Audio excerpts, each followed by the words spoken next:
why one should make more money. You're asking how to make more money. So the elephant in the room, that's why there's an elephant foot. Like, we got to learn how to make money. So the first principle is, instead of looking for what you can get in life, start thinking about what you can give. Your ability to make money is 100% dependent on your ability to give. The more you give, the more you'll get in your life. But I have a funny story to share with you that involves my wife. So honey, hang in there. I might have to Uber tonight, but we'll see what happens, okay? I went to see my therapist because my wife and I had a big old argument. I was like, oh my God, I can't wait to go talk to Joan because she's going to protect me. She's going to say, what an evil woman you married. How could she treat you like this? I know this is what she's going to say, so I'm just waiting. So I booked the session, of course. I'm like, honey, you don't need to go to this one. I know it's family's therapy, but I'm going to go by myself. All right, so here's the situation. Let me set it up for you. My wife has a computer. It's Mac, right? Of course. And she's like, oh, my Mac is busted. Can you fix this for me? I'm like, what do I look like? An IT guy? I get in there. She just leaves because she doesn't even want to see how it's done. She just leaves. I'm going to go to the market. I get into it. It's a pretty easy problem. I fixed the problem. And I see on her desktop 1,004 files.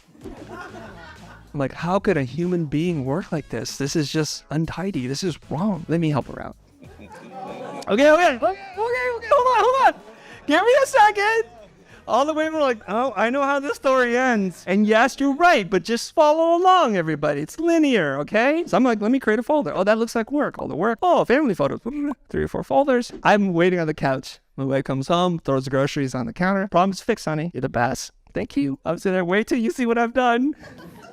I'm sitting there. There's no thank yous. What's going on? Where are my files? Like, they're there. Like, what are you looking for? Your taxes? They're right there. Your work files? Right there. And she blew up at me. She's like, put all my files back. And I was like, ingrate. I fixed your computer. I'm like, free IT support. I organize your files. It's super tidy. And I get mad at her. I'm like, God, I never want to do anything for you again. This is stupid. I'm gonna call Joan. I go to Joan. Joan, can you believe the horrible human I married? What a mistake I've made in my life in trying to do this. And what Joan said to me was, Chris, why did you organize those files? I love my wife, Joan. I was raised that way, you know, kind of like that. Did she ask you to do that? No. I'm supposed to anticipate these things. That's what I'm supposed to do, right? She goes, here's the thing. You do it because you want to help her, right? You want to make sure what you're doing is being perceived as being helpful. Oh, what a new concept that is. So I've been doing this wrong the entire time. So I said, what am I supposed to do? She says, when people give you a request or a command and you're not clear, stop.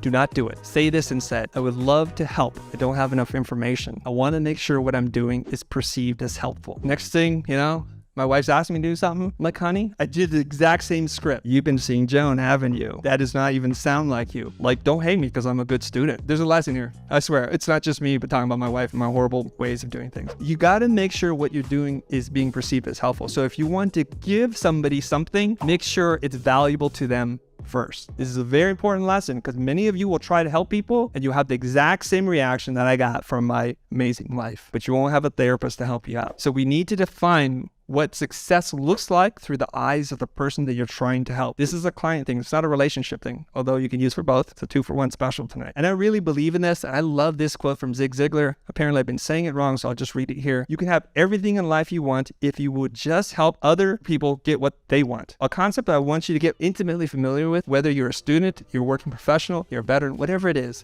to understand the 2 B's, because you have to measure the progress that you're going to make because people will pay you for the difference between where they are and where they want to go. So when somebody says, make this campaign, make the logo better, make this website work better, don't run away saying, I know how to do that. So you want to make sure you establish what the baseline is. What is it we're doing today with the website? How's the logo being perceived? How many units are you selling per month with the package? How are people rating their satisfaction with their meal or their experience walking through this exhibit? Measure that first, and then set a realistic goal, a benchmark about where they want to go. Now, oftentimes I'll ask somebody, what do you need help with? What would you like me to do with you? Like, I'd like to make $1 million. I'm like, great, we can do that. Where are you at today? What did you do last year? $44,000. That does not sound realistic, does it? Like, no, but you asked me what I wanted. Yeah, but it needs to be realistic. We got to be able to accomplish this. So we pull it back. 67,000. That sounds a lot more realistic to me. We can do that. And so we work on that together. And then we look at challenges and we work through that. So when you're trying to work with your client, your teacher, make sure you know what the goalpost looks like. And when you'll cross it, you'll know because it's clearly defined. Getting back to this concept of you got to give to get. I love sharing these stories because it's affirming a fundamental belief that I have. Do you guys know the Chutzpah sisters? They're amazing human beings. I had them as a guest on our YouTube channel channel, and they were just talking about design. And then one of the sisters, I think it was Jen, reached out to me and said, hey, Chris, do you have this kind of pay service? I'm like, how come? I need to send you some money. What for? We booked a client because we're on your channel. That's never happened to me before, and it feels great. And I'm like, you don't have to send it. No, we have to send it to you. Send her our PayPal account. She sent over the money, and she's like, it's 10%, right? Yes. And so I'm a big believer in this, in that we entirely focus too much on what we can get from other people, from relationships, from clients, from teachers, that we never sit down to think about what we can give to them. I believe in this. There's this principle, right? The karmic equity thing, where the more good you do in the world, the more goodwill comes back to you, not necessarily in one-to-one relationship. And I was listening to a guy, his name is Alex Hormozi. He wrote this book, $100 Billion Offers. And he said he believes this. Give as much as you can. Do not ask for anything. Do this for as long as possible, because every time you give, when you give to your audience, your community, to your clients, just give as much as you can. It compounds in interest over time. Every time you ask for something, the count gets drained back to zero. So if you look around in your inbox on social media, you see this immediate transactional thing, give, get.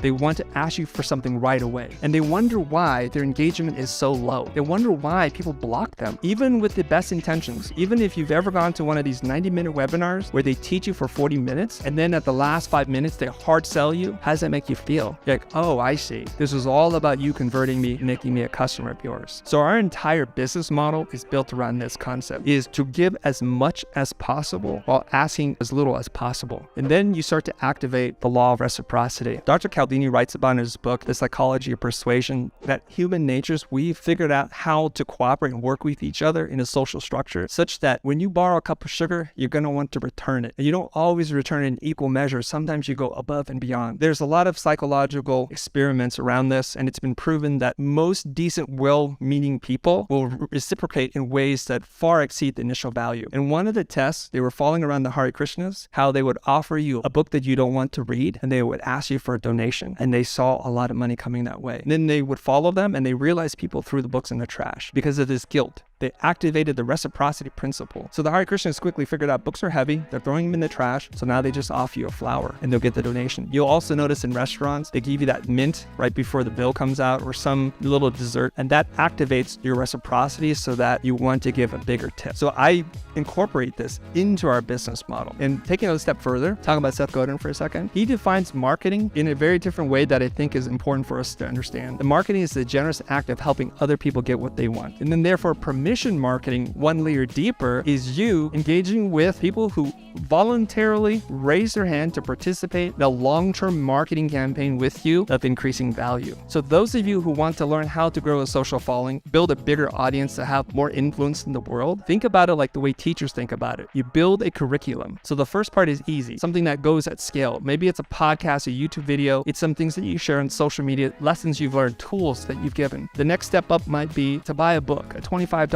book. So now you're packaging the totality of what it is you know about a specific subject, and you're asking them to engage a little bit deeper, and you keep going deeper and deeper of increasing value until they get to that point in which they give you $45,000 to design a logo. And that's how you're supposed to build a relationship. You just keep giving more than what you're asking for. Hormozi again says, if you're so good at giving, you won't even have to ask. They will ask you. To bring it back to the Chutzpah sisters, I didn't have to ask them. You just give. And this is just a notification. Anybody who's been on our YouTube video, you know what to do next.